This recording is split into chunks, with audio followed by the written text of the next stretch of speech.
Sir আপুনি 2021 চনত বোধহয় এখন গ্ৰন্থ পাব্লিছ কৰিছিলে, সেইখন হ'ল Hindutva regime in Assam, saffron in the rainbow বুলি চেজ পাব্লিকেশ্যনছে পাব্লিছ কৰা গ্ৰন্থ এইখন। এইখন আপুনি লিখা যেতিয়া আৰম্ভ কৰে, কোনবোৰ ঘটনাক্ৰম যিবোৰ ঘটি আছিলে সেইখিনি সময়ত অসমত 2016 পৰা 21 চনৰ সময়ছোৱাত, কোনবোৰ ঘটনাৰ প্ৰতি আপুনি লক্ষ্য কৰি পেলাই এই কিতাপখন লিখিবলৈ আপুনি সিদ্ধান্তটো লয়, আৰু কিতাপখনৰ এটা চমু সংক্ষেপকৈ আপুনি বৰ্ণনা এটা দিব নেকি দৰ্শকৰ পৰা? তাৰমানে কথাটো হ'ল যে এনেকুৱা কথা নাছিল। আজি যেতিয়া মই এটা প্ৰজেক্টৰ কথা কওঁ, খুব পৰিকল্পিতভাৱে এটা প্ৰজেক্টৰ কাম কৰোঁ, বা কিতাপ মই যে এতিয়া কৈ আছোঁ যে স্বাধীনতাৰ পৰৱৰ্তী সময়ৰ বিষয়ে মই এখন কিতাপ লিখাৰ পৰিকল্পনা কৰিছোঁ, সেই সম্পৰ্কে চিন্তা চৰ্চা কৰিছোঁ, এইটো কিতাপ এখন কৰিম বুলি সন্মুখত ৰাখি কৰিছোঁ। এই কিতাপখন তেনেকুৱা নাছিল। 2014 চনত যেতিয়া লোকসভাৰ নিৰ্বাচন হ'ল, সেইটো সময়তে আমেৰিকাৰ এগৰাকী অতি প্ৰখ্যাত লোকেই পল ৱালেছ বুলি, তেখেত ঢুকালে। পল ৱালেছ বুলি এজনে মিছৌৰী ইউনিভাৰ্চিটি, মোৰ যদি প্ৰনাউন্সিয়েশ্যন ভুল হোৱা নাই, তেখেতে ভাৰতবৰ্ষৰ প্ৰায় 80 দশকৰ 90 দশকৰ পৰা তেখেতে কাম কৰি আছিল। যিমানবাৰ লোকসভা নিৰ্বাচন হৈছে, সেই লোকসভা নিৰ্বাচনবিলাকত ৰাজ্যবিলাকৰ যিটো নিৰ্বাচনী গতিবিধি বা প্ৰক্ৰিয়া, সেই সম্পৰ্কে একোটা প্ৰবন্ধ লৈ এখন কিতাপ সংকলিত ৰূপত প্ৰকাশ কৰি আহিছে। 2014 চনত মই নাজানো কিয় পল ৱালেছে মোলৈ লিখিলে যে মই অসমত যি এই যে ৰাজনৈতিক লোকসভা নিৰ্বাচনৰ ফলাফল সম্পৰ্কে এটা প্ৰবন্ধ দিব লাগে। সেইটো বোধহয় মই কনচলিডেশ্যন অফ বিজেপি, এনেকুৱা ধৰণে ডিক্লাইন অফ কংগ্ৰেছ, তেনেকুৱা ধৰণৰ এটা প্ৰবন্ধ লিখিলোঁ। সেইটোৰ পৰা আৰম্ভ হ'ল। তাৰ পাছতে আহিলে সেইখনো কিতাপ চেইজে পাব্লিছ কৰিছে 2014 ইলেকশ্যনৰ ওপৰত। একেধৰণে 2019তো মই এটা প্ৰবন্ধ লিখিলোঁ। এতিয়া আকৌ 2024ত যেতিয়া নিৰ্বাচন হ'ব, বোধহয় তেতিয়াও মই কৰিব লাগিব। এই কথাটো হ'ল 2016 চনত যেতিয়া নিৰ্বাচন হ'ল, বিধানসভাৰ যেতিয়া নিৰ্বাচন হ'ল, মই নিৰ্বাচনৰ গতিবিধি খুব ভালকৈ লক্ষ্য কৰিছোঁ যে কেনেকুৱা ধৰণৰ পৰিঘটনা ঘটি আছে, বা কেনেকুৱা ধৰণৰ কাৰবাৰৰ কাৰণে বিজেপি ইমান আগবাঢ়ি গৈছে বা আগবাঢ়ি যোৱাৰ সম্ভাৱনা আছে। মই কেইটামান সৰু ঘটনা কওঁ। 2015 চনৰ বোধহয় ছেপ্টেম্বৰ মাহত গুৱাহাটীত এখন জনজাতীয় যিসকল পাৰ্বত্য অঞ্চলৰ জনজাতীয় নেতা আৰু ভৈয়ামৰ জনজাতীয় নেতা, তেওঁলোকে লগ লাগি গুৱাহাটীৰ প্ৰাগজ্যোতি ৰেডিঅ'ত এখন সভা পাতিছিল। তেওঁলোকে ক'লে যে জনজাতীয় লোকসকলক কংগ্ৰেছ বিজেপি কোনেও সহায় কৰা নাই, গতিকে তেওঁলোকৰ যথেষ্ট অসুবিধা, তেওঁলোকে সমদূৰত্ব বৰ্তাই ৰাখিব, আৰু তেওঁলোকে এটা প্লেটফৰ্ম বা এটা পাৰ্টি তেওঁলোকে ফৰ্ম কৰিলে। এইটো UPP, ইউনাইটেড পিপলছ পাৰ্টি, যদি মোৰ ভুল হোৱা নাই, মই ক'ৰবাত লিখিছোঁ। ইউনাইটেড পিপলছ পাৰ্টি কৰিলে ছেপ্টেম্বৰ, অক্টোবৰ, নৱেম্বৰ, ডিচেম্বৰলৈকে কি হৈছে যে তেওঁলোকৰ বিভিন্ন ধৰণৰ মিটিং হৈছে। ডিচেম্বৰ মাহত এখন তেওঁলোকৰ সভা হৈছিল দুধনৈত। মই সেইদিনা আকৌ দুধনৈ কলেজলৈ গৈছিলোঁ। মই দেখিছোঁ ইমান মানুহ ওলাই আহিছে, কি কাৰণে ওলাই আহিছে কি ধৰিব পৰা নাই। পাছত গম পালোঁ যে তেওঁলোকৰ এখন সভা হৈছে, আৰু সেই যিটো প্লেটফৰ্ম হৈছিল বা পাৰ্টি হৈছিল, তাৰ প্ৰেছিডেণ্ট আছিল হাগ্ৰামা মহিলাৰী, আৰু এক্সিকিউটিভ প্ৰেছিডেণ্ট, কাৰ্যবাহী সভাপতি হৈছিল ডক্টৰ জয়ন্ত ৰংপি, এজন ভৈয়ামৰ, এজন পাহাৰৰ। ঠিক আছে, আৰু সেইটো এটা ডাঙৰ এটা জাগৰণৰ নিচিনা হৈছে। মানুহে সেইটো কিন্তু কোনো লক্ষ্য কৰা নাই সিমান, যে এইটো এটা এনেকুৱা ধৰণৰ ঘটনা ঘটিছে। সেই দুধনৈলৈ যেতিয়া গ'লোঁ, সেইদিনা দেখিছোঁ একদম চাৰিওফালে ইমান মানুহ, একদম বহু দূৰৰ পৰা আমি গাড়ীখন নিব পৰা নাই। তাক গম পালোঁ এওঁলোকৰ সভাখন শেষ হ'ল। তাৰপাছতে মই ফোন কৰিছিলোঁ ডক্টৰ জয়ন্ত ৰংপিক। মই সুধিলোঁ যে আপোনালোকৰ এইটো বহুত সফল হৈছে, কিমান মানুহ গোট খাইছে? তেওঁৰ প্ৰায় 30,000 বুলি ক'লে। হয়তো 30,000 মানুহ নহ'ব পাৰে, তাতকৈ কম হ'ব পাৰে, কিন্তু সেইটো খুব গুৰুত্বপূৰ্ণ এটা আছিল। এতিয়া তাত চাব দেই, এফালে হাগ্ৰামা মহিলাৰ, ইফালে জয়ন্ত ৰংপি, তাতে আকৌ হলিৰাম টেৰাং, বোধহয় ৰনোজ পেগু আছিল, টংকেশ্বৰ ৰাভাও আছিল, এইফালে আমাৰ আদিত্য খাখলাৰী আছিল, চব লোক আছিল। এই জনজাতীয়সকল একত্ৰিত হোৱাৰ যিটো প্ৰৱণতা বা তেওঁলোকৰ যিটো প্ৰয়াস, সেই কথাটোলৈ কিন্তু বিজেপি সাংঘাতিক ধৰণে শংকিত হ'ল। সেইকাৰণে 2016 জানুৱাৰী মাহত সাংঘাতিক ধৰণৰ ৰাজনৈতিক কুচকাবাজ চলিছে। কুচকাবাজবিলাকৰ ভিতৰত অন্যতম হ'ল যে হাগ্ৰামা মহিলাৰীক তাৰ পৰা উলিয়াই অনা, আৰু তেওঁলোক সফল হ'ল। সেইকাৰণে 2016 চনৰ জানুৱাৰী মাহত যেতিয়া ভাৰতীয় জনতা পাৰ্টীয়ে অসমত নিৰ্বাচনী প্ৰচাৰ আৰম্ভ কৰিছে, প্ৰথমখন নিৰ্বাচনী সভালৈ আহিছিল প্ৰধানমন্ত্ৰী নৰেন্দ্ৰ মোদী। সেই সভাখন গুৱাহাটীত হোৱা নাছিল, সেই সভাখন হৈছিল ক'ত? কোকৰাঝাৰত। আৰু সেই সভাখন বিজেপিৰ বেনাৰত হোৱা নাছিল, সেইখন হৈছিল BPFৰ বেনাৰত। এনেকুৱা ধৰণৰ ঘটনাবিলাক চাই আছোঁ। আৰু তাৰপিছত 2016 ইলেকশ্যন আহিলে, ইলেকশ্যন হোৱাৰ পাছততো বিজেপি জিকিলে। তেতিয়া মই এটা প্ৰবন্ধ লিখিছিলোঁ, বোধহয় তুমি সেই প্ৰবন্ধটোৰ কথা মোক কৈ চাওঁ, কো-অপশ্যন অফ খিলঞ্জীয়া, এখন ছ'চিয়েল চেঞ্জৰ এখন জাৰ্নেলত প্ৰকাশ হৈছিল। তাৰ পাছত হ'ল কি, আহি গ'ল NRC কথাটো লৈ যথেষ্ট হুলস্থুল হৈ যায় সেইটো সময়ত। সেইটো ক্ষেত্ৰতো এনেকুৱা এটা কথা হ'ল যে EPWৰ পৰা মোক এটা ৰিকুৱেষ্ট কৰিলে, তেওঁলোকে অনুৰোধ কৰিলে যে NRC সম্পৰ্কে মই এটা লেখা লিখিব লাগে। সেইটো বোধহয় 2017 চনৰ কথা। তে NRCৰ ওপৰত এটা লিখিলোঁ, ছাবচিকুৱেণ্টলি NRCৰ ওপৰত কেইবাটাও লেখা লিখিলোঁ। 2019 চনত আকৌ ইলেকশ্যনৰ ওপৰত লিখিলোঁ। গতিকে এই যিবিলাক ঘটনা পৰিঘটনা ঘটি আছিল, সেই ঘটনা পৰিঘটনাবিলাকে মোক আৰু বেছি সেইফালে লৈ গ'ল যে বুজিবৰ কাৰণে। আৰু তেনেকুৱা সময়তে চেইজৰ পৰা বোধহয় 2019 চনত তেওঁলোকৰ ফালৰ পৰা এটা প্ৰস্তাৱ আহিল যে মই এখন কিতাপৰ কাম কৰিব লাগে, আৰু তাৰে ফলশ্ৰুতি হ'ল এই কিতাপখনৰ বিষয়সমূহৰ বিষয়ে আমি বিস্তাৰকৈ কথা পাতিম আগলৈ গৈ। কিন্তু ইয়াতে মই জানিব বিচাৰিছোঁ, গ্ৰন্থ এখন লিখা যোনটো এটা প্ৰক্ৰিয়া, সেই প্ৰক্ৰিয়াটো বিৰাট এটা জটিল বুলি মই ভাবোঁ। মই যিহেতু এজন ছাত্ৰ, এটা জটিল কাম এইটো এটা। গতিকে আপুনি লিখাৰ যোনটো ক্ৰীড়াটো, সেই কাৰ্যটো আপুনি কেনেকৈ হাতত লৈ দৈনন্দিনভাৱে যিটো আপুনি কমিটমেণ্ট এটা দিব লাগে, শৃংখলাবদ্ধভাৱে আপুনি লিখিবলৈ বহিব লাগে, সেইটো কেনেকৈ আপুনি এপ্ৰ'চ কৰে বস্তুটো লিখা? এতিয়া তাৰ দুটা কথা আছে। এটা হ'ল এইখন কিতাপৰ মই কাহিনীটো কৈছোঁ, এইখন কিতাপৰ ঠিক মই কিতাপ কৰিম বুলিতো কৰা নাছিলোঁ, ইতিমধ্যে বহুখিনি কাম আগবঢ়াই থৈছিলোঁ ইলেকশ্যন সম্পৰ্কে, আৰু তাৰ বহু লেখা ইয়াত মই আকৌ আনি সেইবিলাকক হেৰি কৰিব প্ৰবন্ধবোৰ আনিছোঁ। প্ৰবন্ধ আকাৰে নাথাকিল, কাৰণ সেইবিলাকক আকৌ মই সংযোগ কৰিব লগা হৈছে, নতুন ধৰণে তাৰ কিছু বিশ্লেষণ কৰিব লগা হৈছে। সেই এটা কথা আছিল। কিন্তু যেতিয়া কিতাপখনৰ কথাটো আহিল, তেতিয়া কিন্তু যথেষ্ট মানে চিন্তা চৰ্চা কষ্ট কৰিব লগা হৈছে। 2020 চনত ক'ভিড আৰম্ভ হ'ল মাৰ্চ মাহত, নহয় জানো? সেই সময়খিনিত মই যথেষ্ট সময় পালোঁ কাম কৰিবৰ কাৰণে। তেতিয়া মই খুব চিন্তাবদ্ধভাৱে মই কি ধৰণে কিতাপখন কৰিম সেই কথাটো ভাবিব লগা হৈছে। যেতিয়া মই মোৰ এই চেফ্ৰন ইন দ্য ৰেইনবো কথাটো মই নাজানো ক'ৰ পৰা আহিলে, কিন্তু চেফ্ৰন ইন দ্য ৰেইনবো যে আমাৰ সমাজখন এখন বৰ্ণাঢ্য সমাজ, ডাইভাৰ্চিটি আছে, বিভিন্ন ধৰণৰ জাতি জনগোষ্ঠী আছে, আৰু হিন্দুত্বই তেওঁলোকক লৈ ৰাজনীতি কৰিছে বা তেওঁলোকৰ মাজলৈ তেওঁলোক সোমাই গৈছে। এই হিন্দুত্ব, এই কট্টৰ হিন্দুত্ববাদী পন্থাৰে জনজাতীয়সকলৰ মাজত সোমাব বিচৰা নাই, আৰু তেওঁলোকে চেফ্ৰন বা যিটো চেফ্ৰন কালাৰ, গেৰুৱা ৰংটোও তেওঁলোকৰ ওপৰত পোনপটীয়াকৈ জাপি দিয়া নাই। সেইকাৰণে টাইটেলটো চেফ্ৰনাইজেশ্যন অৱ দি ৰেইনবো নহয়, যে ৰেইনবো চেফ্ৰনাইজ কৰি দিয়া নাই, কিন্তু saffron is dominant in the rainbow, সেইকাৰণে চেফ্ৰন ইন দ্য ৰেইনবো। সেই কথাটো মোৰ মনলৈ আহিছে। গতিকে সেইটো ইলেক্ট্ৰল পলিটিক্সত আমি সেইটো দেখিলোঁ। কিন্তু সামগ্ৰিকভাৱে তাৰ অন্য আমাৰ যিবিলাক ৰাজনৈতিক প্ৰশ্ন, সেই ৰাজনৈতিক প্ৰশ্নত তাৰ কি প্ৰভাৱ পৰিছে সেই কথাবিলাক খুব মানে গভীৰভাৱে কৰিব লগা হ'ল।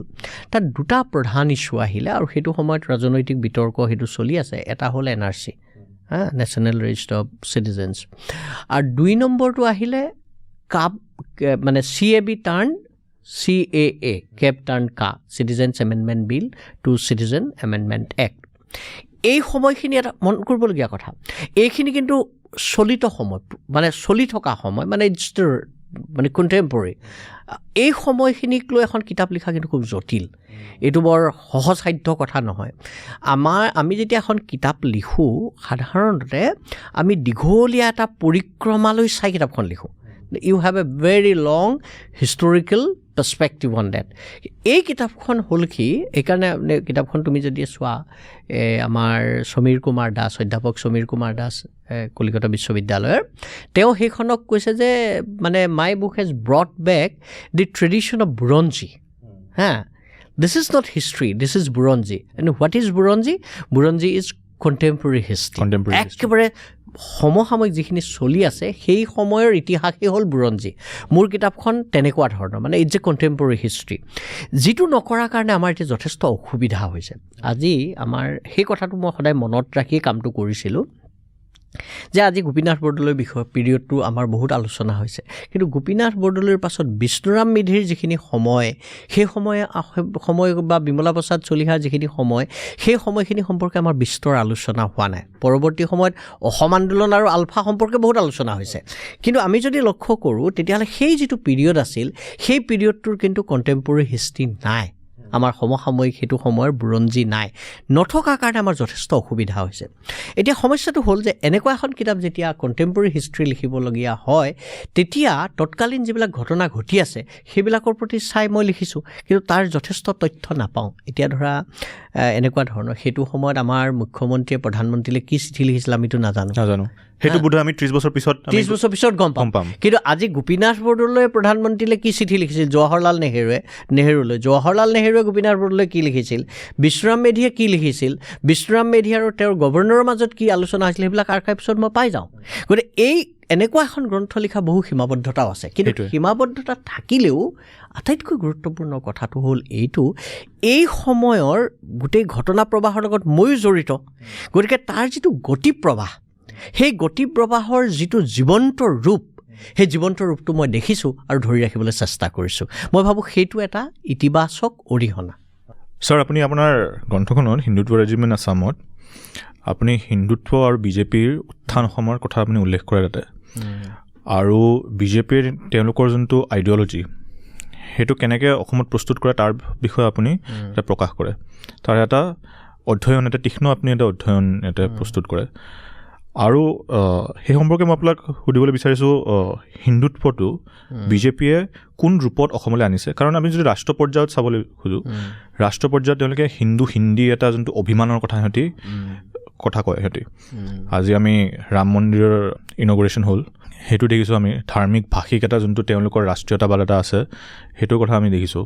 কিন্তু অসমলৈ যেতিয়া তেওঁলোক আহিছিলে, তেওঁলোকে অসমৰ কিছুমান স্পেচিফিক নিৰ্দিষ্ট কিছুমান ইছ্যু লৈ তেওঁলোকে ইয়াতে আহিছিলে, আৰু তেওঁলোকে লাষ্ট বেটেল অফ চৰাইঘাট বুলি 2016 এটা শ্লোগান দিছিলে যে প্ৰব্ৰজনৰ যোনটো সমস্যা সেইটো সমাধান বিজেপিৰ দ্বাৰাই হ'ব, আৰু তাৰ লগতে তেওঁলোকে সেই ৰেইনবো এলায়েন্স এটা সৃষ্টি কৰিছিলে, তেওঁলোকে সফল হৈছিলে সেইটো কৰিবলৈ জনজাতিসকলক লৈ পেলাই, আৰু কিছুমান বোধহয় জাতীয় সংগঠনৰ তেওঁলোকৰ সমৰ্থন আছিলে বিজেপিৰ প্ৰতি, আৰু সেই তেওঁলোকে এটা নেৰেটিভৰ সৃষ্টি কৰিছিলে।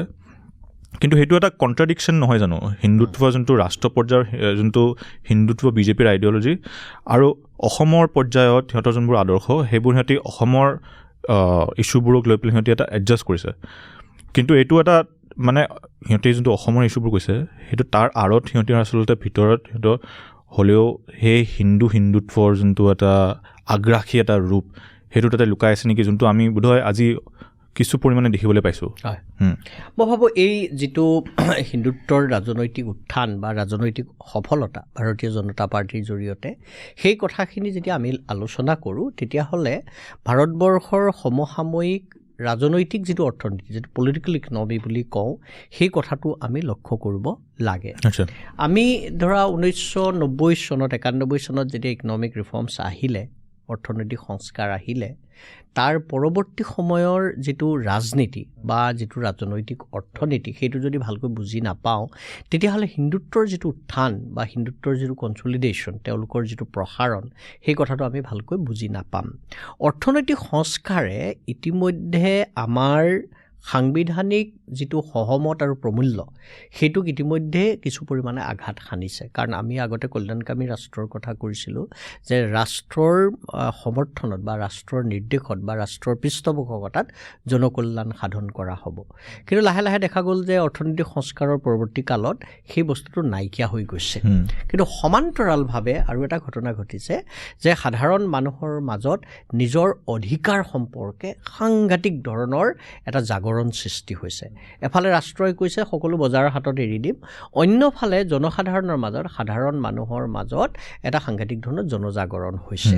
এতিয়া এই যিটো জনজাগৰণ, জনসাধাৰণৰ যিটো প্ৰত্যাশা, তাৰ বিপৰীতে ৰাষ্ট্ৰই নিজৰ হেৰিয়ৰ পৰা আঁতৰি যোৱাৰ যিটো প্ৰৱণতা সি এটা এক ধৰণৰ ৰাজনৈতিক শূন্যতা বা পলিটিকেল ভেকুৱাম সৃষ্টি কৰিছে আৰু এই পলিটিকেল ভেকুৱাম বা ৰাজনৈতিক যিটো শূন্যতা সেইটো দখল কৰিবলৈ সক্ষম হৈছে ভাৰতীয় জনতা পাৰ্টিৰ দৰে সংগঠন দলবিলাকে এতিয়া লক্ষ্য কৰিবলগীয়া কথাটো হ'ল যে এই যিটো মাৰ্কেট ইকনমি আৰু মাৰ্কেট ইকনমিৰ সমান্তৰালভাৱে গঢ়ি উঠা যিটো ৰাষ্ট্ৰ ব্যৱস্থা দুইটাৰ মাজত কিন্তু এটা আমি যদি এটা তাত্ত্বিক দিশৰ পৰা চাওঁ দুইটাৰ মাজত এটা সাংঘাতিক ধৰণৰ এটা পাৰ্থক্য আছে মাৰ্কেট ইকনমিয়ে কৈছিলে যে ৰাষ্ট্ৰৰ বেছি ক্ষমতা নাথাকিব তেওঁলোকে কেতবোৰ মাত্ৰ ক্ষেত্ৰ লক্ষ্য কৰিব যে বজাৰৰ যিবিলাক শক্তি বা থলুৱা পৰ্যায়তে হওক বা আন্তৰ্জাতিক পৰ্যায়তে হওক তেওঁলোকে যথেষ্ট সুবিধা পাব সেইটো কৰিবলৈ যাওঁতে দেখা গ'ল যে সমাজখনত সাংঘাতিক ধৰণে এটা গণবিতুষ্টি সৃষ্টি হৈছে এই গণবিতুষ্টিৰ বিভিন্ন ধৰণ আছে বিভিন্ন ধৰণত বিভিন্ন পৰ্যায়ত বিভিন্ন ধৰণৰ বিতুষ্টি হৈছে সমান্তৰালভাৱে মই কৈছোঁৱেই যে মানুহৰ মাজতো কিন্তু জনজাগৰণ সাংঘাতিক ধৰণে বৃদ্ধি পাইছে দলিতসকলৰ সাংঘাতিক ধৰণৰ উত্থান হৈছে কৃষকসকলৰ মাজত হৈছে মাছমৰীয়াসকলৰ মাজত হৈছে এইফালে ছাত্ৰ ছাত্ৰীসকলৰ মাজত হৈছে এই যিটো এটা ব্যৱস্থা চলি আছে সেইটো সময়ত আমাৰ ডাঙৰ সমস্যাটো হ'ল যে যিটো প্ৰচলিত ৰাষ্ট্ৰ ব্যৱস্থা বা যিসকল শাসনত থাকে তেওঁলোকৰ যিটো বৈধতা পলিটিকেল লেজিটিমেচি তাৰ প্ৰতিও সাংঘাতিক ধৰণৰ প্ৰত্যাহ্বান আহিছে এই গোটেই প্ৰত্যাহ্বান আৰু পৰিস্থিতিৰ পৰিণতিতেই আমাৰ যিটো প্ৰচলিত ৰাজনৈতিক ব্যৱস্থা আছিল বা ৰাজনৈতিক যিটো ধাৰা চলি আছিল যে সেকুলাৰ ধৰ্ম নিৰপেক্ষ আঞ্চলিকতাবাদী হ'লেও কথা নাই ধৰ্ম নিৰপেক্ষ শক্তিবিলাকেই ইয়াত প্ৰাধান্য পাব আৰু যিসকলে মানে আকৌ এইটো এটা লক্ষ্য কৰিবলগীয়া কথা এই গোটেই সময়ছোৱাত কিন্তু পৰিচয়কেন্দ্ৰিক আন্দোলন কিন্তু সাংঘাতিক শক্তিশালী হৈছে তেওঁলোকো ক্ষমতালৈ আহিছে ধৰা বেকৱাৰ্ড কাষ্টবিলাক ক্লাছেছবিলাকক লৈ বা দলিতসকলক লৈ ইতিমধ্যে উত্তৰ প্ৰদেশত বহুজন সমাজ পাৰ্টীয়ে হওক বা সমাজবাদী পাৰ্টীয়ে হওক বা বিহাৰত ইতিমধ্যে লালু প্ৰসাদৰ যিটো ৰাজনীতি বা অসমতো যে অসম গণ পৰিষদ পৰৱৰ্তী সময়ত নৃগোষ্ঠীয় আন্দোলনবিলাক চলি আহিছে গতিকে এই যিটো পৰিস্থিতি এনেকুৱা এটা সময়ত অন্যফালে এই যে মই ক'লোঁ সাধাৰণ মানুহৰ মাজতো সৃষ্টি হোৱা বিতুষ্টি এইবিলাকে প্ৰতিষ্ঠিত যিটো দল কংগ্ৰেছ দলৰ প্ৰতি বিভিন্ন ধৰণৰ প্ৰত্যাহ্বান কঢ়িয়াই আনিছে আৰু পৰ্যায়ক্ৰমে সেইবিলাকে নতুন নতুন ৰূপ লৈছে 1989 চনতেই ইতিমধ্যে এই মানে আঞ্চলিক দলবিলাকৰ যিটো মানে প্ৰাধান্য সেইটোৰ ভিত্তিত কোৱালিশ্যন গভৰ্ণমেণ্ট হৈছে 91তো কংগ্ৰেছৰ মেজৰিটি নাই 96তো মেজৰিটি কোনো দলে পোৱা নাই 97তো পোৱা নাই 98তো পোৱা নাই এই গোটেই সময়ছোৱাত 2004তো কংগ্ৰেছ দলে মেজৰিটি পোৱা নাই গতিকে এই ধৰণৰ যিটো বাতাবৰণ সৃষ্টি হৈছে এনেকুৱা এটা বাতাবৰণৰ মাজেৰে হিন্দুত্বই যেতিয়া ভাৰতীয় ৰাজনীতিত প্ৰৱেশ কৰিবৰ কাৰণে কুচকাবাজ কৰিছে তেতিয়া তেওঁলোকে এটা কথা লক্ষ্য কৰিছে যে তেওঁলোকৰ মূল যিটো মানে মতাদৰ্শগত কথা যে হিন্দুৰ প্ৰাধান্য থাকিব মেজৰিটেৰিয়ানিজম সংখ্যাগৰিষ্ঠ যিসকল লোক আছে তেওঁলোকৰে প্ৰাধান্য থাকিব কিন্তু তেওঁলোকে এই কথাও উপলব্ধি কৰিছে যে এই মেজৰিটেৰিয়ানিজমৰ যিটো কথা সেইটোক যদি এককভাৱে লৈ যোৱা যায় তেতিয়াহ'লে কিন্তু তেওঁলোক মানুহৰ মাজত সোমাব নোৱাৰে আৰু এই কথাটো তেওঁলোকে বুজিয়েই এক ধৰণৰ আমি যিটো কওঁ this is no longer monolithic মানে ডিছকোৰ্ছ এটা একদিশদৰ্শী এটা চিন্তা বা বাগধাৰা হৈ থকা নাই তেওঁলোকে সময় সাপেক্ষে পৰিস্থিতি সাপেক্ষে তেওঁলোকৰ বাগধাৰা পৰিৱৰ্তন কৰিছে বা মূল যিটো বাগধাৰা সেইটোৰ ক্ষেত্ৰত কিছু কম্প্ৰমাইজ কৰি হ'লেও এই ধৰণৰ প্ৰশ্নবিলাকক মোকাবিলা কৰিবলৈ চেষ্টা কৰিছে এইটো হ'ল এটা কথা 2 নম্বৰ কথাটো হ'ল মই যিটো কৈছোঁ ৰাষ্ট্ৰৰ বৈধতাৰ যিটো কথা কৈছিলোঁ সেইটো মোকাবিলা কৰিবৰ কাৰণে ইউপিএ চৰকাৰ যেতিয়া 2004 চনত হ'ল তেতিয়াৰ পৰাই কিন্তু এটা এক ধৰণৰ নতুন যে সামাজিক ন্যায়ৰ এটা নতুন ধৰণৰ বাগধাৰা এটা ধাৰা সৃষ্টি কৰিবলৈ চেষ্টা কৰিছে এইটো কেনেকুৱা ধৰণে কৰিছে যে বজাৰ অৰ্থনীতি থাকিবই কিন্তু বজাৰ অৰ্থনীতি থাকিলেও আমি সাধাৰণ মানুহক কেনেকৈ ন্যায় প্ৰদান কৰিম ন্যায় প্ৰদানৰ কাৰণে তেওঁলোকে ধৰক এনৰেগা আহিল national rural employment guarantee act আহিল সেইদৰে ফুড ছিকিউৰিটি এক্ট আহিল বা এনেকুৱা ধৰণৰ বিভিন্ন NRHM আহিল নেশ্যনেল ৰুৰেল হেল্থ মিছন আহিল গতিকে এই যিবিলাক এটা প্ৰবাহ এই প্ৰবাহটোক আমি দেখা পালোঁ যে 2014 চনত ভাৰতীয় জনতা পাৰ্টীয়ে আৰু বেছি মানে আমি কওঁ যে ইন এ ভেৰি ইন'ভেটিভ ৱে সেই কামটো তেওঁলোকে কৰা আৰম্ভ কৰিলে। তেওঁলোকে দুটা কথা লক্ষ্য কৰিলে যে এতিয়া আমি স্বদেশী, তেওঁলোকৰ যিটো আগৰ যিটো কথা আছিল যে আমি স্বদেশী বুলি ক'ম জনসংঘৰ সময়ৰ সেই কথাটো তেওঁলোকে মোটামুটি এৰিছে। অৰ্থনৈতিক প্ৰশ্নত তেওঁলোকে কৈছে যে বজাৰ অৰ্থনীতি থাকিবই। ইনফেক্ট আপোনাৰ বাজপেয়ীৰ দিনতে হওক বা নৰেন্দ্ৰ মোদী ডাঙৰীয়াৰ দিনতে হওক যে ইকনমিক ৰিফৰ্মছ আৰু বেছি দ্ৰুততাৰে আগবাঢ়িছে। সেইটো যদি আমি লিবেলাইজেশ্যনৰ কথা চাওঁ, প্ৰাইভেটাইজেশ্যনৰ কথা চাওঁ অথবা ফৰেইন ডাইৰেক্ট ইনভেষ্টমেণ্টৰ কথা চাওঁ, এইবিলাক ইতিমধ্যে প্ৰতিষ্ঠিত কথা। তেওঁলোকে সেই কামটো কৰিছে। সমান্তৰালভাৱে এই যিটো মই কথা ক'লোঁ, তেওঁলোকে দেখিছে এতিয়া এইটো সময়ত ৰাষ্ট্ৰই সাধাৰণ মানুহৰ পৃষ্ঠপোষকতা কৰিব লাগিব। আৰু পৃষ্ঠপোষকতা কৰিবৰ কাৰণে আমি যিটো কওঁ ষ্ট্ৰাকচাৰেল যিবিলাক ইছ্যুজ আছে, গাঁথনিগত যিবিলাক প্ৰশ্ন আছে, লেণ্ড ৰিফৰ্মছ কৰা বা মানে পাব্লিক ইনষ্টিটিউশ্যন বেছিকৈ সৃষ্টি কৰা, এই কথাবিলাকতো ইতিমধ্যে নাইকিয়া হৈ আহিলেই। গতিকে এইটো সময়ত মূল লক্ষ্য হ'ল যে ৰাষ্ট্ৰই বা যি দলটো শাসনত থাকে তেওঁলোকে পোনপটীয়াকৈ সাধাৰণ মানুহৰ লগত সম্পৰ্ক স্থাপন কৰিব লাগিব। মানে এইটো এনেকুৱা ধৰণৰ হ'ব লাগিব যে চৰকাৰৰ এটা আঁচনি, চৰকাৰৰ আঁচনিটোৱে সকলোৰে কল্যাণ কৰিব এই ভাৱধাৰাত থাকিলে নহ'ব। এইটো এটা চৰকাৰৰ আঁচনি যিটো আঁচনিয়ে নাগৰিকসকলক প্ৰত্যক্ষভাৱে বা পোনপটীয়াভাৱে সহায় কৰিছে আৰু এই দলটো থাকিলেহে এই সুবিধাখিনি পাব, এনেকুৱা ধৰণৰ এটা ভাৱ সৃষ্টি কৰিবলৈ নিৰন্তৰ প্ৰচেষ্টা চলাইছে। গতিকে এনৰেগা UPR দিনত হ'ল, নেশ্যনেল ফুড ছিকিউৰিটি এক্ট হ'ল, নেশ্যনেল ৰুৰেল হেল্থ মিছন হ'ল, আৰু বহুত হৈছে। আপোনাৰ আনকি ফৰেষ্ট ডিৱেলাৰ্ছ এক্ট হৈছে, মানে ফৰেষ্ট ৰাইটছ এক্ট হৈছে। এই ঘটনাবিলাক ঘটিল। ৰাইট টু এডুকেশ্যন বিল আহিছে। নৰেন্দ্ৰ মোদী ডাঙৰীয়াই যেতিয়া 2014 চনত তেওঁৰ নিৰ্বাচনী অনুশীলন চলালে, তেতিয়া এই যিটো কথা যে ইতিমধ্যে এনেকুৱা ধৰণৰ আঁচনিৰ জৰিয়তে সাধাৰণ মানুহক স্পৰ্শ কৰিব বিচৰা হৈছে, সেইটোক আৰু এটা পৰ্যায়লৈকে লৈ যাব লাগিব। আৰু তাৰ কাৰণে কি কৰিব লাগিব? টেকন'লজি ব্যৱহাৰ কৰিব লাগিব। সেইকাৰণে যিটো ডাইৰেক্ট বেনিফিচিয়াৰী কি কয় এইটো ডাইৰেক্ট ট্ৰেন্সফাৰ, বোধহয় DBT কয় নেকি, ডাইৰেক্ট যে একেবাৰে যিসকল হিতাধিকাৰী তেওঁলোকলৈ মানে প্ৰযুক্তিগতভাৱে তেওঁলোকৰ প্ৰাপ্য আদায় দিয়া হ'ব, এই কথাটো কৰিছে। আৰু এটাৰ পাছত আন এটা নতুন আঁচনি ঘোষণা কৰিছে। ইমান আঁচনি কৰিছে, একেবাৰে মানে মুখ্যমন্ত্ৰীৰ নামতে ইমান বেছি আঁচনি হৈছে। আগতে কিন্তু সেই ঘটনাটো ঘটা নাছিল। গতিকে মানুহৰ সৈতে যোগাযোগৰ এটা মানে মাধ্যম তেওঁলোকে সৃষ্টি কৰিছে। আৰু সেইটো এটা কিন্তু হিন্দুত্ব ৰাজনীতিক আগবঢ়াই নিয়াৰ এটা প্ৰচেষ্টা। যেনেকৈ নৰেন্দ্ৰ মোদী ডাঙৰীয়াই উজ্জ্বলা আঁচনিটো কৰিলে, যিটো আঁচনি আপুনি যদি আজি বিভিন্ন ঠাইলৈ যায়, পেট্ৰল ডিপুলৈ যায় বা বিভিন্ন ঠাইলৈ যায়, সেই যিখন উজ্জ্বলা আঁচনিৰ ছবি চাৰিওফালে পৰিস্ফুট হৈ আছে। আৰু তেওঁলোকে আৰু এটা কথা লক্ষ্য কৰিছে যে আমি এইটো সময়ত এই যে আঁচনিবিলাক কৰিছোঁ সেইবিলাক universal in character, economic in character, দুখীয়া মানুহক সহায় কৰিব। কিন্তু সমান্তৰালভাৱে যিটো মানে জাতিগত ৰাজনীতি, কাষ্ট পলিটিক্স, সেইটোক আৰু শ্বাৰ্প আৰু তীক্ষ্ণভাৱে তেওঁলোকে সেইটো আগবঢ়াই নিব বিচাৰিছে। যেনে বহুজন সমাজ পাৰ্টীয়ে দলিতসকলক লৈ কৰিছে, কিন্তু দলিতসকলৰ মাজতোতো বিভাজন আছে, যেনে কোন জাতক নহয়। OBC সকলৰ মাজতো ডিফাৰেঞ্চ আছে, কোনোবা যাদৱ নহয়। গতিকে দলিতৰ যি মূলসুঁতিৰ ৰাজনীতি, যিটো ৰাজনীতি কাঞ্চীৰাম বা মায়াৱতীয়ে নেতৃত্ব দিছে, তেওঁলোকে যিসকলক প্ৰতিনিধিত্ব কৰা নাই সেইসকলক তেওঁলোকে ধৰিবৰ কাৰণে চেষ্টা কৰিছে।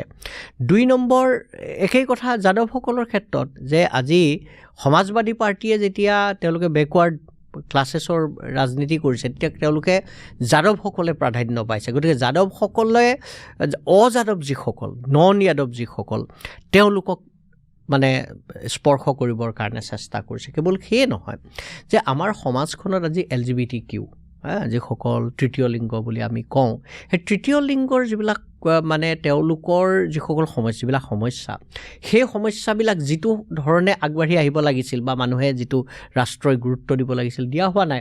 গতিকে এই হিন্দুত্বৰ যিটো ৰাজনীতি, এফালৰ পৰা চাবলৈ গ'লে হিন্দুত্বটো সেইফালে যাব নালাগিছিল, কিন্তু তেওঁলোকে নিৰ্বাচনী ৰাজনীতিৰ কৌশল হিচাপে তেওঁলোকৰ ওচৰলৈ গৈছে। আৰু এটা ডাঙৰ কথা হৈছে, যিটো কথা হ'ল যে আমি কওঁ যে চেন্স অফ প্ৰাইড মানে যে সমাজততো অৰ্থনৈতিক অসমতা বৃদ্ধি পাইছে গতিকে দুখীয়া মানুহ এজনে কিহক লৈ গৌৰৱ কৰিব তেওঁৰ গৌৰৱ কৰিবলগীয়া তেওঁৰ না সম্পত্তি কৰিব পাৰিছে না অট্টালিকা বনাব পাৰিছে না বিলাসী গাড়ী কিনিব পাৰিছে তেওঁলোককো কেনেকৈ how do provide a sense of pride to them এই কথাটো তেওঁলোকে সাংঘাতিক ধৰণে লক্ষ্য কৰিছে এতিয়া যদি চাওঁ যে অসমতে বিভিন্ন ধৰণৰ যে ইউনিভাৰ্চিটি প্ৰতিষ্ঠাৰ কথা যেতিয়া আহিছে তেতিয়া লক্ষ্য কৰিব যে আগতে সেইটো কথা হোৱা নাছিল আগতে ইউনিভাৰ্চিটিখন মানে গুৱাহাটী ইউনিভাৰ্চিটি হ'ব ডিব্ৰুগড় ইউনিভাৰ্চিটি হ'ব তেজপুৰ ইউনিভাৰ্চিটি হ'ব যোৰহাট এগ্ৰিকালচাৰেল ইউনিভাৰ্চিটি হ'ব এতিয়া ইউনিভাৰ্চিটিবিলাকৰ যে নাম দিছে লক্ষ্য কৰিলে দেখা যাব এটা কমিউনিটিয়ে যিসকলক লৈ গৌৰৱ কৰে তেওঁলোকক লৈ সতী সাধিনী তেওঁলোকক লৈ এখন ইউনিভাৰ্চিটি বনোৱাৰ বা প্ৰতিষ্ঠান বনোৱাৰ চেষ্টা কৰিছে গতিকে এই যিটো কথা যে আমি যেতিয়া হিন্দুত্বৰ ৰাজনীতিৰ কথা কওঁ তেতিয়া এই কথাবিলাক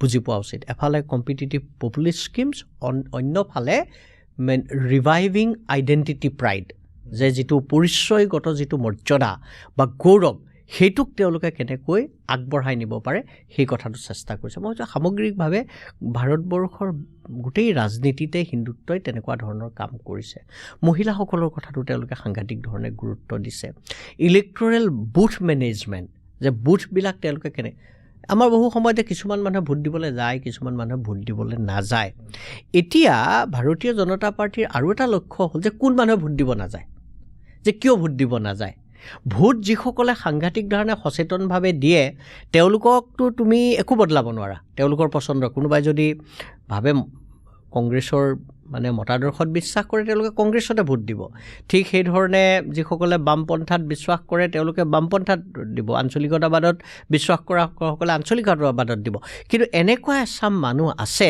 যিসকল খুব স্থিৰ নহয় সুস্থিৰ নহয় তেওঁলোকে বহু সময়ত ভোট দিবলৈ যায় বহু সময়ত ভোট দিবলৈ নাযায় তেওঁলোকক কেনেকৈ আগবঢ়াই আনিব সুইং ভোট যিটো আমি ফ্লোটিং ভোটাৰ্ছ বুলিও ক'ব পাৰোঁ সুইং ভোট বুলিও ক'ব পাৰোঁ গতিকে সেই ধৰণৰ কাম তেওঁলোকে কৰিছে গতিকে হিন্দুত্বৰ ৰাজনীতিৰ কথা আমি যেতিয়া কৈছোঁ এই কথাবিলাকো মনত ৰখা উচিত অসমৰ ক্ষেত্ৰত বা উত্তৰ পূৰ্বাঞ্চলৰ ক্ষেত্ৰত তেওঁলোকে সেইটোৱেই কৰিছে তেওঁলোকে কৰিছে কি তেওঁলোকে এটা কথা লক্ষ্য কৰিছে যে অসমৰ মানে মূল সুঁতিৰ অসমীয়া ভাষী যিসকল লোক main stream Assamese speaking population তেওঁলোকৰ কিন্তু আঞ্চলিকতাবাদৰ প্ৰতি এতিয়াও এটা আগ্ৰহ আছে গতিকে তেওঁলোকে বিচাৰে যে এনেকুৱা ধৰণৰ মানে হিন্দুত্বৰ ধৰণৰ যিটো মানে মতাদৰ্শ যিটোৱে এই যে হিন্দুত্ব এই কথাটোত বিশ্বাস কৰে সেইটো কিন্তু তেওঁলোকে গ্ৰহণ কৰিব পৰা নাই গতিকে তেওঁলোকৰ মাজত এটা ডিচেণ্ট আছে এই যিটো অসন্তুষ্টি এইটো হিন্দুত্বৰ ৰাজনীতিয়ে কি ধৰণে মোকাবিলা কৰিব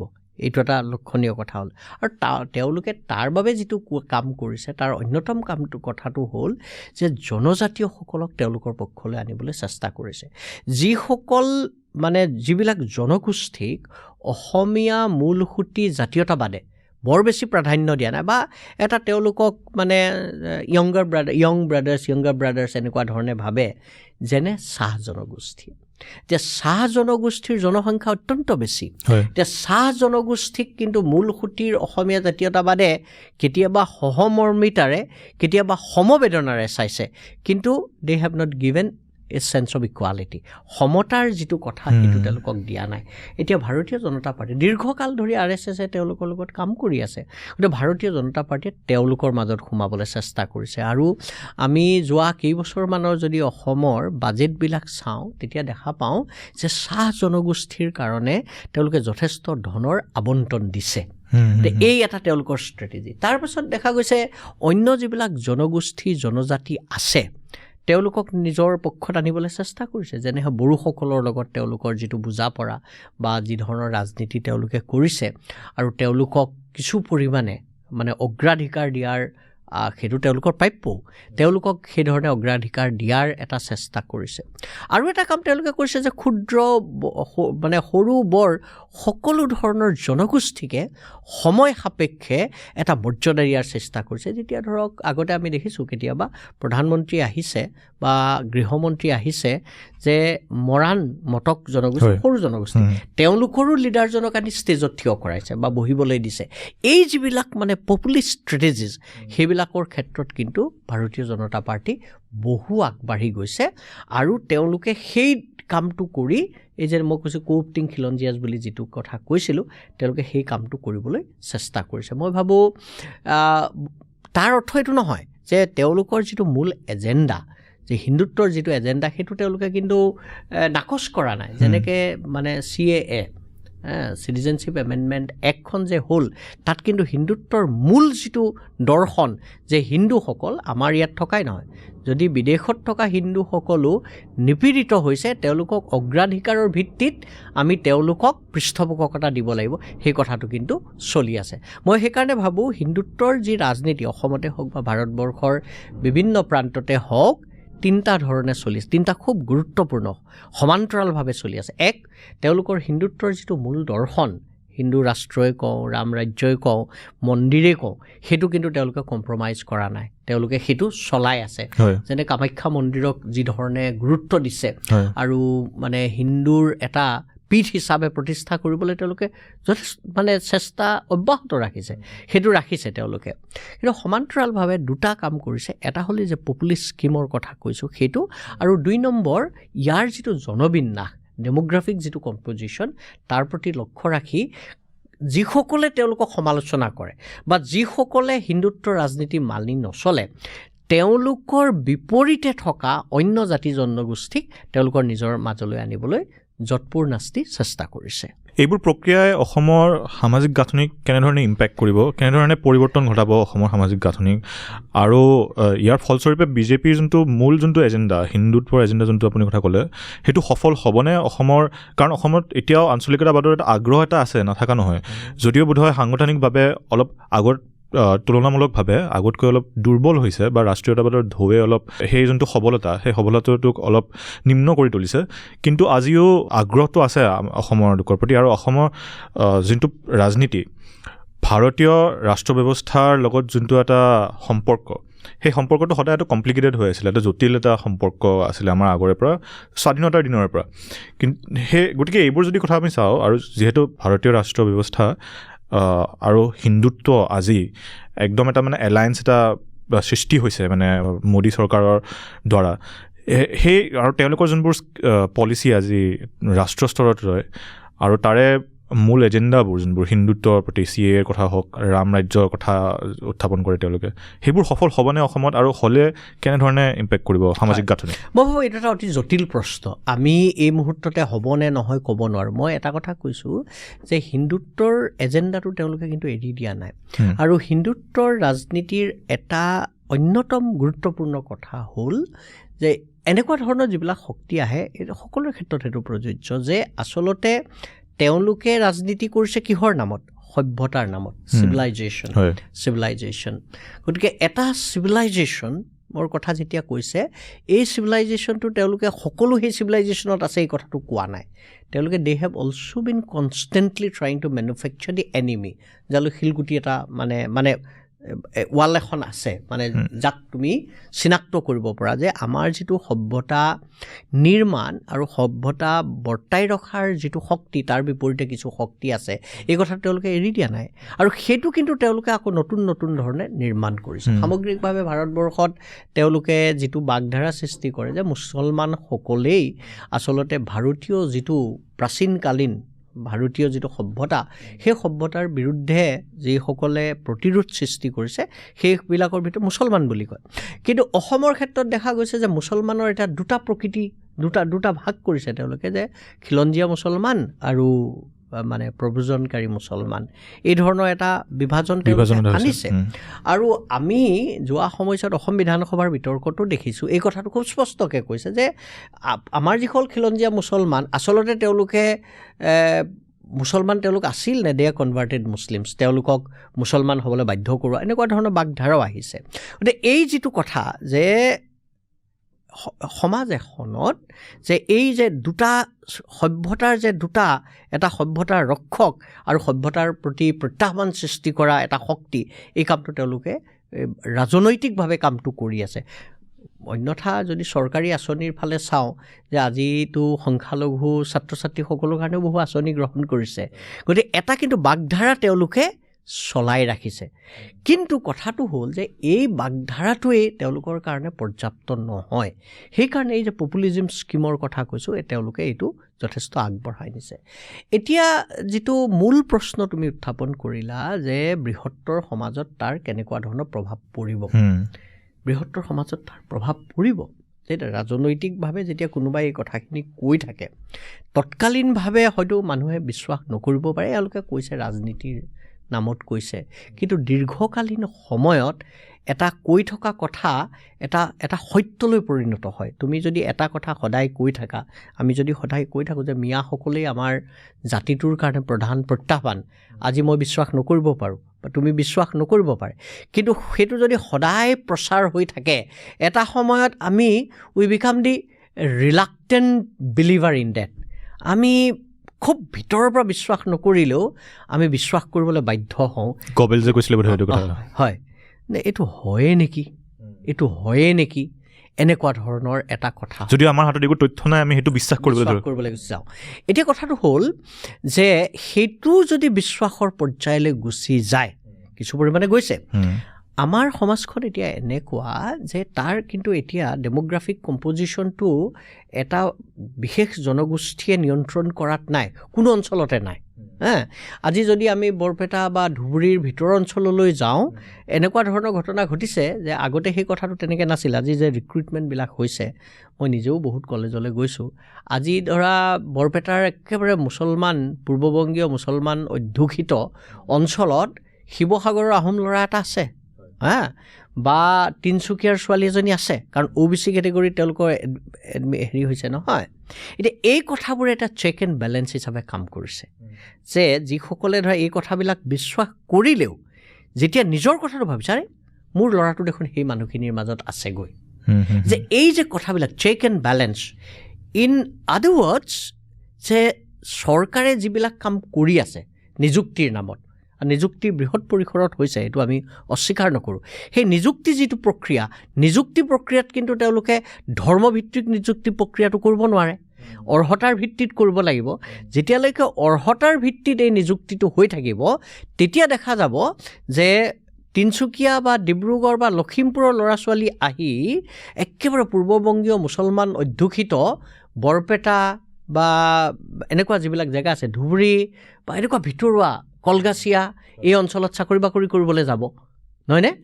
অন্যহাতে সেই অঞ্চলবিলাকৰ ল'ৰা ছোৱালী গৈ একেবাৰে যিসকল মানে উজনিৰ আহোম সম্প্ৰদায়ে নিয়ন্ত্ৰণ কৰা বা আহোম সম্প্ৰদায়ৰ প্ৰাধান্য থকা অঞ্চললৈ গুচি যাব।